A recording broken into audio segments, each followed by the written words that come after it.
ओम साईराम. नवीन वर्षाच्या आपणा सर्वांना हार्दिक शुभेच्छा. येणारे नवीन वर्ष सर्वांना सुख समृद्धीचे आणि भरभराटीचे जावो. त्याचबरोबर श्री साईबाबांचा कृपाशीर्वाद सर्वांवर अखंड राहो.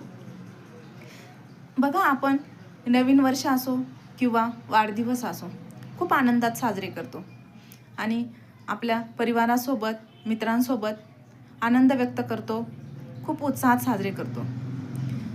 पण त्या उत्साहात आपण हे विसरून जातो की एक वर्ष आपल्या आयुष्यातले कमी झाले आहे. जेव्हा वाढदिवस असतो तेव्हा एक वर्ष मायनस झालेले असते. नवीन वर्ष येते, न्यू इयर असते, तेव्हाही एक वर्ष मायनस झालेले असते. मग आपण त्या आनंदात हे विसरून जातो की आपल्या ह्या अनमोल आयुष्यातले एक वर्ष कमी झाले आणि आपण जितके वर्ष मागे गमावले त्यात काय साध्य केले किंवा शाश्वत असे काय मिळवले हे आपण विचार करत नाही.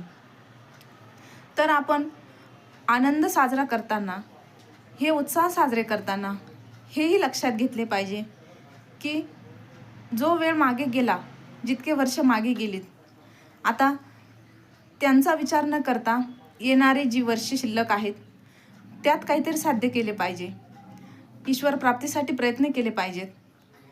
कारण प्रत्येक वर्षी नवीन वर्ष येणार आणि वाढदिवस असला तेव्हाही एक वर्ष मायनस होणार. म्हणजे आपल्या आयुष्यातील वेळ फक्त मायनस होतोय, वाढत नाही.